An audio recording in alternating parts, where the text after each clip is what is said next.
Hello everybody, स्वागत है आप सबका। और हम मिसलेनियस क्वेश्चन की सीरीज कर रहे हैं। उसमें से कुछ क्वेश्चंस आज आपके सामने फिर और डिस्कस करेंगे। और कोशिश करिएगा, आप ही अटेम्प्ट करने की कोशिश करिए। वैल्यूएबल क्वेश्चंस है, कहीं ना कहीं से हेल्प करने वाले हैं सभी के सभी क्वेश्चंस। ठीक है, तो आइए फिर स्टार्ट करते हैं विदाउट डिले इस सेशन को। तो पहले क्वेश्चन की तरफ बढ़ते हैं, देखेंगे पहला क्वेश्चन। और आप लोग कमेंट करके बताया करिए जिन क्वेश्चंस के आंसर अगर आप लाइव न दे पाए तो। क्वेश्चन नंबर फर्स्ट है, देखिएगा एक क्वेश्चन यहाँ पर स्टार्ट करते हैं। तो कह रहा है identify the antonym of the given word. ये वर्ड दिया है कैलुमनी, इसका हमें अपोजिट वर्ड बताना है। ठीक है, कैलुमनी का मतलब होता है आरोप लगाना, ठीक है, दोष लगाना, आरोपण करना, ये इसका मीनिंग होता है। तो जो चार ऑप्शन है उनमें से आपको फिल्टर करना है कि कौन सा इसका अपोजिट होगा। पहला अपोलॉजी, क्षमा याचना मांगना होता है। ठीक है, तो इसी तरीके से लिख रहा है यूलॉजी। यूलॉजी का मतलब होता है प्रशंसा करना। और ये वर्ड मैंने आपको कराया था, वहां पर मैंने आपको बताया था ईयू क्या होता है, एक रूट वर्ड है और इसका मतलब होता है गुड। ठीक है, तो जब आप किसी के बारे में अच्छा बोलते हैं इसका मतलब इनडायरेक्टली आप उसको क्या कर रहे हो, उसकी प्रशंसा कर रहे हो। तो यूलॉजी मतलब प्रशंसा से रिलेटेड है। समझ आ रही बात। इसी तरीके से बहुत सारे वर्ड आपको कराए हैं, यूफोरिया, यूफेमिज्म, यूथनेसिया, इस तरीके के बहुत सारे वर्ड हम लोगों ने ईयू पर बेस्ड किए हुए हैं। ठीक है, जैसा कि आप जानते हैं। तो बच्चा अगर देखें तो दोनों वर्ड क्लियर हो गए। इसके बाद इंजॉयमेंट लिख रहा है जो कि जानते हो आप, और लास्ट वर्ड लिख रहा है आपका रिजर्वेशन का मतलब होता है आरक्षण। तो यहाँ पर सही आंसर कौन सा होगा आप कमेंट करके बता सकते हो। फिलहाल कैलुमनी का मतलब होता है आरोप लगाना, ठीक है, दोष लगाना। तो अपोजिट अगर कहोगे तो इसका मतलब किसी व्यक्ति की प्रशंसा करना। आरोप लगाने का अपोजिट होता है प्रशंसा करना। तो right option for this question is B. ठीक है, पहला क्वेश्चन क्लियर हो गया बच्चा। दूसरे वाले पे आते हैं। The children are fill in the blank sweets. यहाँ पर आपको करेक्ट प्रपोजिशन फिल करना है। और यहाँ पर अबाउट आएगा, इन आएगा, इनटू आएगा, ऑफ आएगा।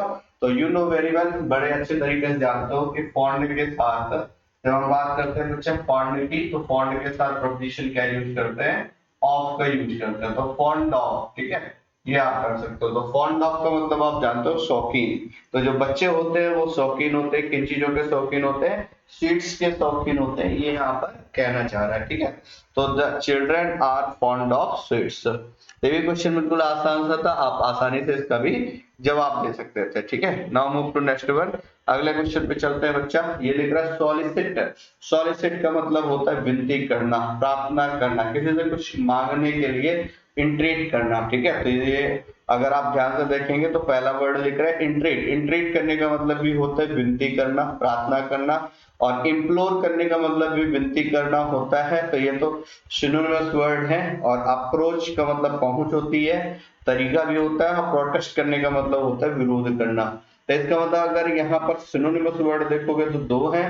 इसका मतलब यहाँ पे एंटोनिमस वर्ड पूछ रहा है आपसे। और चूंकि एंटोनिम पूछ रहा है तो इसका सही आंसर हमारा कौन सा हो जाएगा, प्रोटेस्ट। सॉलिसिट का अपोजिट हो जाएगा बच्चा आपका कौन सा, प्रोटेस्ट। तो बड़े आसानी से इसको कर सकते थे।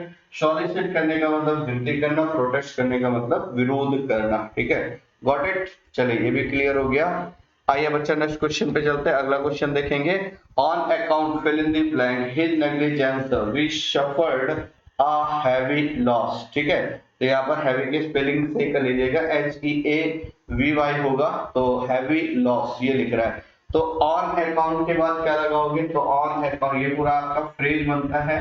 क्या फ्रेज बनता है, on account of. On account of के कारण से, जैसे आता है आपका in in according to, in according to. ठीक है, ये भी आपका एक फ्रेज बनता है आपका। ठीक है, तो इस तरीके के फ्रेजेस आपको ध्यान रखने हैं जिनमें से डायरेक्ट क्वेश्चन वो बना देगा। ठीक है, समझ आ रही बात भाई। तो ऑन अकाउंट क्या यूज करोगे यहाँ पर, ऑफ। कि इसका मतलब क्या कह रहे हैं, हिज नेग्लिजेंस। नेग्लिजेंस का मतलब लापरवाही होता है। तो उसकी लापरवाही के कारण से, ठीक है, we suffered a great loss, हमें बहुत ज्यादा नुकसान हुआ। ठीक है, now move to next question. और ये लिख रहा है procedures and systems in an office and, ठीक है, in an office serve end to effective corporate functioning. तो इसमें पॉजिटिव वर्ड आपको लेना है तो ठीक है, तो क्रचेस तो यूज करोगे नहीं। मीन्स, लैडर्स, एड, तो सर्व के साथ पेयरिंग ज्यादा बेटर होगी एड की, और मीनिंग भी आपका किससे निकल करके आएगा, एड से निकल करके आएगा। तो ये भी बच्चा क्वेश्चन बिल्कुल आसान सा था। अगले क्वेश्चन पे आइए, पैरिटी। पैरिटी, पैरिटी का मतलब क्या होता है, इसका मतलब होता है समानता, ठीक है। तो बच्चे इस बात को ध्यान रखिएगा, पैरिटी, पैरिटी का मतलब क्या होता है, इसका मतलब होता है समानता। इसका मतलब क्या कहोगे, अगर आप ध्यान से देखोगे तो चारों ऑप्शन देखिए, इनमें से आपको सिनोनिमस वर्ड पूछ रहा है, आप बड़े आसानी से बता पाओगे। पहला लिख रहा है सिमिलरिटी, ठीक है, समानता। ओरिजिनलिटी आप जानते हो। विसिनिटी का मतलब होता है आसपास का एरिया, ठीक है, जिसको आप पास पड़ोस बोलते हो। विसिनिटी का मतलब मीनिंग हो गया आसपास का क्षेत्र। और लास्ट वाला लिख रहा है इक्विवोकल, ये आप जानते हो। तो इसका मतलब चारों में से जो सही आंसर होगा वो कौन सा होगा आपका, पैरिटी का मतलब हो जाएगा सिमिलैरिटी, ये हो जाएगा आपका, तो जस्ट सिमिलैरिटी हो जाएगा, तो पैरिटी मींस हो जाएगा सिमिलैरिटी। गॉट इट, चलो क्लियर है। अगले वाले क्वेश्चन में चलते हैं, इसको आप अटेम्प्ट करने की कोशिश करिए, बताइए इसका answer. Spot the misspelled word, इसमें आपको चार जो ऑप्शन दिए गए हैं उनमें से मिसस्पेल्ड को आपको आइडेंटिफाई करना है, कौन सा मिसस्पेल्ड होगा, कौन सा गलत है। मिसस्पेल्ड का मतलब चार में से जो गलत है उसे हमें आइडेंटिफाई करना है, ठीक है। तो पहला मैन्यूएवरिंग लिख रहा है, दूसरा इमेच्योर लिखने की कोशिश कर रहा है, तीसरा वाला स्टूबॉर्न, स्टूबॉर्न का मतलब जिद्दी होता है, और रिनाउंस करने का मतलब छोड़ना होता है, ठीक है। तो which one is the right answer for this question. यहाँ पर बच्चा स्पेलिंग जो गलत है वो इमेच्योर की गलत है, इमेच्योर जो लिखोगे उसमें डबल एम होगा। मिच्योर करने का, मिच्योर का मतलब होता है जो पूरी तरीके से कैसा है और परिपक्व है, और इमेच्योर का मतलब जो परिपक्व नहीं है। तो इसी से बन जाता है आपका मिच्योरिटी। नाउन बनाना चाहोगे तो मिच्योरिटी या फिर इमेच्योरिटी। तो right answer for this question 9 का जो सही आंसर होगा वो कौन सा होगा बच्चा, बी। 9 का करेक्ट आंसर हो जाएगा बी, ठीक है। चलिए आप लोग भी आंसर करने की कोशिश करें, देखिए कौन सा सही जा रहा है आपसे, कितने क्वेश्चन आप सही कर पा रहे हो, ठीक है। I want to know has called my name, ठीक है। यहाँ पर रिलेटिव प्रोनाउन आपको फिल करने, which one relative pronoun is correct for this question. इस क्वेश्चन के लिए कौन सा सही आपको पता करना है, ठीक है। तो आइए देखिए, बताने की कोशिश करिए इनमें से कौन सा सही हो सकता है इस क्वेश्चन के लिए।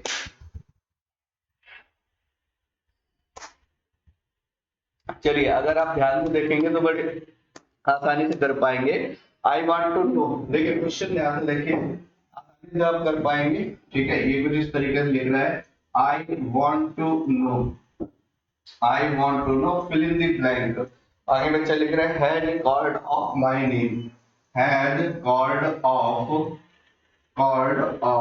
माई नेम, ऐसे लिख रहा है। अब यहाँ पर देखिएगा मैंने आपको हु, whom, which, when, इन सब में डिफरेंस बताए थे आपको। तो फिलहाल यहाँ पर आप पुट करके रखिए, ठीक है। हु और whom दो ऑप्शन, इससे when आएगा नहीं। when किस क्यों नहीं आएगा, क्योंकि when हमेशा बताता है किसके बारे में, टाइम के बारे में। यहाँ टाइम की हम चर्चा कर नहीं रहे, यहाँ पर बात कर रहे हैं पर्सन की, तो लिविंग की, तो हु और whom का यूज करोगे। और देखिएगा जब भी मैंने बताया आपको दिक्कत हुआ करे तो इसके साथ ही, इसके साथ हिम लिख लिया करिए, और आगे वाले सेंटेंस को सॉल्व करने की कोशिश किया करिए। तो आप कैसे लिखोगे, ही हैज कॉल्ड ऑफ, ठीक है, या फिर हिम हैज कॉल्ड ऑफ, तो आप आसानी से आंसर बता पाओगे। ही हैज ये वर्ब है, और वर्ब के पहले क्या लिखते हो बच्चा, सब्जेक्ट, सब्जेक्ट लिखते हो, तो इस वजह से यहाँ पर राइट आंसर क्या होगा आपका हु, ठीक है। Right answer for this question is first. चलिए ये भी क्लियर हो गया आपका 18। नेक्स्ट क्वेश्चन पे अगर हम देखें तो ये कह रहा है synonymous word of convenience. Convenience का मतलब होता है जो चीज बहुत ही ज्यादा सुविधाजनक है उसको बोलते हो आप कन्वीनियंस, ठीक है। तो इसको आपको पता करना है। अलायंस आप जानते हो समझौता होता है एक तरीके, कंफर्ट आप जानते हो, मर्सी का मतलब दया होता है, और चेस्ट का मतलब होता है एक ऐसा पर्सन जो पूरी तरीके से कैसा है, प्यूरिफाइड है। तो यहाँ पर सही आंसर कौन सा होगा ये आपको पता करना है। तो यहाँ पर सही आंसर होगा आपका कंफर्ट। तो 7 का जो राइट आंसर होगा वो होगा बी, और ये कौन सा होगा आपका बच्चा, कंफर्ट, ठीक है। गॉट इट, चलो ये बात भी क्लियर होगी। अगले क्वेश्चन पे आते हैं बच्चा। नेक्स्ट क्वेश्चन कह रहा है change the voice, voice change करना है। They had locked, at the lamb man. ठीक है, इस तरह के क्वेश्चन मैंने वॉइस के टाइप में आपको कराए थे, जो 7 से 8 टाइप कराए, उनमें से 4th या 5th टाइप आपको इस तरह के क्वेश्चन में कराया होगा। वहां पर बताया होगा, देखो एक तो इस क्वेश्चन को बड़े आसानी से आप सॉल्व कर सकते हो अगर आपको थोड़ा सा भी आइडिया पता हो कि अगर किसी वर्ड के साथ कोई प्रपोजिशन पहले से दिया गया है तो आप पैसिव वॉइस बनाते समय क्या करेंगे। ठीक है, तो पैसिव वॉइस बनाते समय वो प्रपोजिशन हम ऑलरेडी मेंशन करते हैं जो दिया गया है, और साथ ही साथ हम क्या करते हैं, बाई का भी यूज कर लेते हैं। ठीक है, कोशिश करो भाई आप लोग भी आंसर करने का। अब देखो अब आंसर बड़े आसानी से आप बता पाओगे बच्चा। क्या है, द बॉयज लाफ्ड, लाफ्ड लगा है जिसका मतलब वाज वर्ड यूज करोगे, वाज वर्ड यूज करोगे तो यहाँ पर क्या होगा, द लैम मैन वॉच। ठीक है, इसका मतलब है एक ऑप्शन ए हट गया, एक ऑप्शन सी हट गया, क्योंकि उनमें दोनों में सब्जेक्ट द बॉय ही लिखा है और आप जानते हो सब्जेक्ट को ऑब्जेक्ट में इसमें कन्वर्ट करते हैं।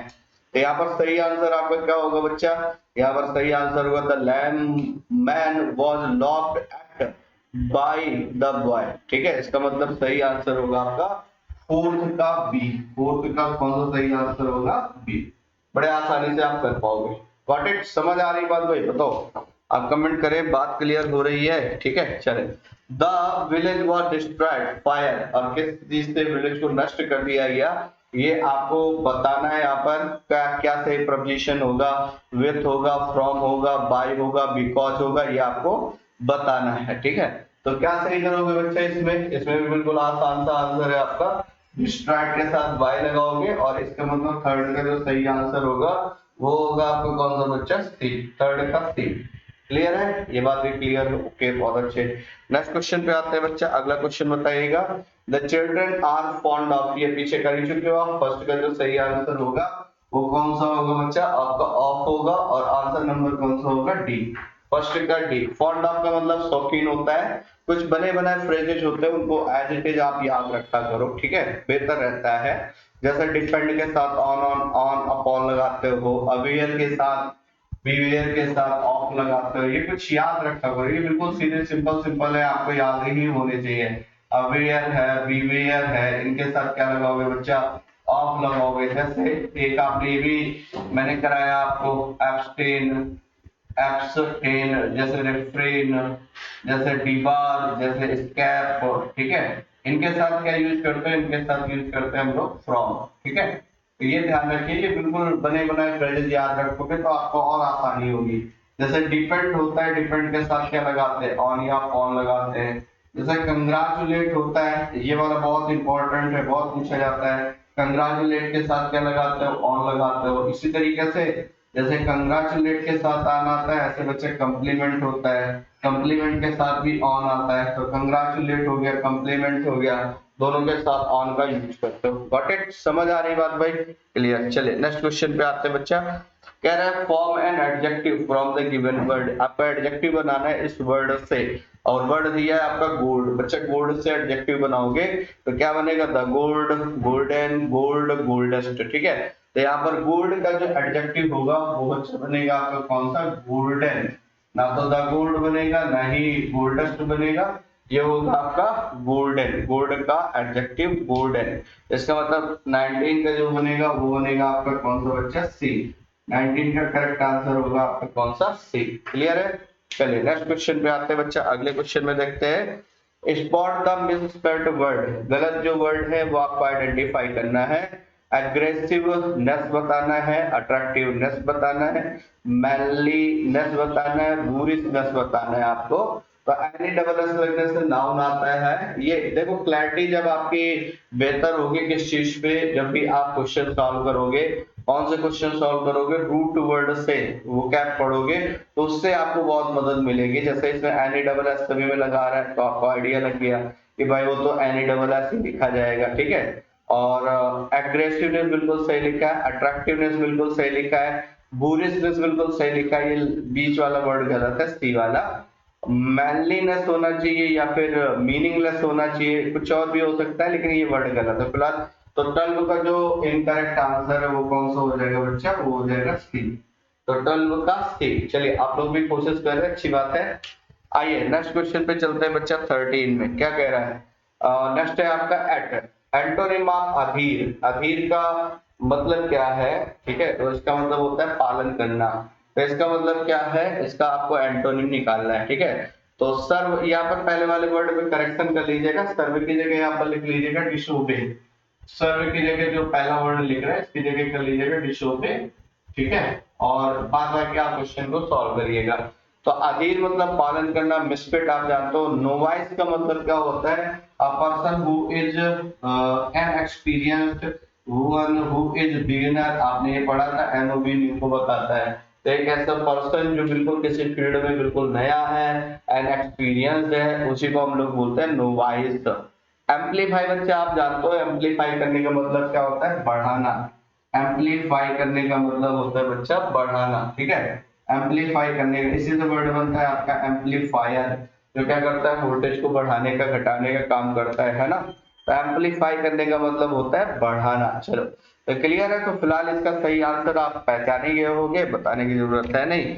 चलिए अगले वाले में, मैग्नीट्यूड ये लिख रहा है वर्ड, और इसका पूछ रहा है आपसे बच्चा, क्या पूछ रहा है, एंटोनिम पूछ रहा है। डायरेक्शन होगा, एक्सटेंड होगा, एबिलिटी होगा, वेट होगा। मैग्नीट्यूड का मतलब परिमाण होता है, ये आप जानते हो, ठीक है। और जैसे आप वेक्टर और स्केलर क्वांटिटीज पढ़ते हो, वहां पर भी इस चीज का यूज होता है। तो डायरेक्शन, एबिलिटी, वेट, ये तीनों हो नहीं सकते, इसका मतलब सही आंसर होगा इसका कौन सा, एक्सटेंट, ठीक है। चलिए नेक्स्ट क्वेश्चन की तरफ बढ़ते हैं। रस्टिक, ये मैंने बहुत बार आपको पढ़ाया था। रस्टिक का मतलब एक ऐसा पर्सन होता है जिसका लेना देना किससे होता है, विलेज एरिया से होता है। क्यों भाई, इसका मतलब होता है कि एक ऐसा पर्सन जो बहुत ही देहाती किस्म का है, गंवार टाइप का है, अनसिविलाइज्ड पर्सन है, उसको हम बोलते हैं रस्टिक, ठीक है। तो यहाँ पर सही आंसर कौन सा होगा, रूरल आप जानते हो, ठीक है। और अनसिविलाइज्ड आप जानते हो, ये तो सिनोनिमस वर्ड हो जाएगा, एंटोनिमस निकालना है आपको, अपोजिट। तो सही आंसर हो जाएगा इसका बच्चा रिफाइंड। 10 का कौन सा हो जाएगा, सी। 10 के अगर आंसर की बात करेंगे बच्चा, तो 10 का आंसर हो जाएगा आपका कौन सा, सी। तो रिफाइंड या इनह्यूमन, ये अलग अलग है वैसे, इसको आप जोड़ोगे तो आंसर निकाल पाओगे। इन ह्यूमन ऐसे लिख रहा है, ह्यूमन का मतलब मानवीय होता है, इन ह्यूमन का मतलब अमानवीय आप कह सकते हो। और इन अपोजिट प्रफिक्स है, ये बात भी आप जानते हो। एक्सिस का अपोजिट पूछ रहा है बच्चा, एक्सिस का अपोजिट कई बार आपने किया है कि एक्सिस है, थेसिस है, बेसिस है, इनके प्लूरल क्या होता है, एक्सेस। एक्सेस का एक्सेस, जैसे मैंने बताया था आपको, बेसिस का क्या होता है, बेसिस होता है, सही है। जैसे ऑसिस बताया था, ऑसिस, ये सारे वर्ड आपको दिखाए हुए, ऑसिस का क्या हो जाएगा, ऑसिस। तो इस तरीके के आपके प्लूरल देखने को मिलते हैं। समझ आ रही बात भाई, ठीक है। चलिए क्लियर है, ये क्वेश्चन में क्लियर हो गया। To secure a boat by attaching it to an anchor, ठीक है। तो इसका मतलब है किसी बोट को क्या करना, सिक्योर करना, ठीक है, अटैच करके, ठीक। अब इसको, इसका सही आंसर क्या होगा, मोरोस का मतलब उदास होता है, मूड यूज नहीं कर पाओगे, मूड यूज नहीं कर पाओगे, तो सही आंसर इसका कौन सा होगा, ए, मूर, ठीक है। इसके बाद आता है अलैक्रिटी, ये याद कराया था बच्चा आपको, अगर याद हो तो, अल्लाह की केयरटी, अल्लाह केयरटी करने में क्या नहीं करते, देर नहीं करते, निमोनिक से कराया था, अगर आपको थोड़ा सा आइडिया हो तो मैंने बताया था वहां पर अलैक्रिटी का मतलब होता है तत्परता।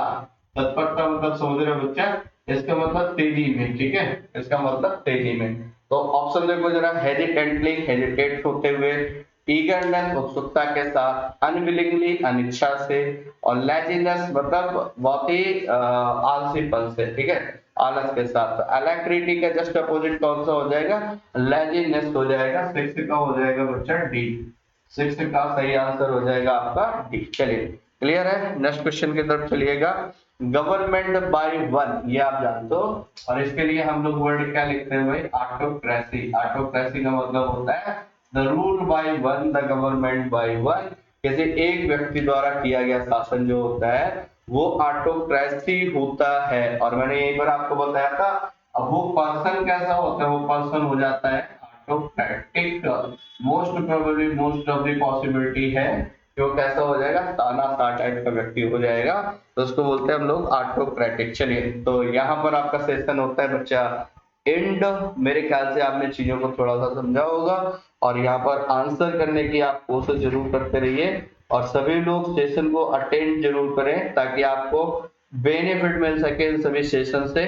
तो फिलहाल इस सेशन के लिए इतना, अगले सेशन में कल मिलेंगे आपके साथ। और अब नंबर ऑफ क्वेश्चंस आपके इनहेंस होने वाले, बढ़ने वाले हैं, तो आप लोग भी पूरे पेशेंस के साथ आकर के इसको अटेंड करें, इनसे कुछ ना कुछ आपको सीखने को मिलने वाला है बच्चा। तो फिलहाल इस सेशन से लेते हैं विदा।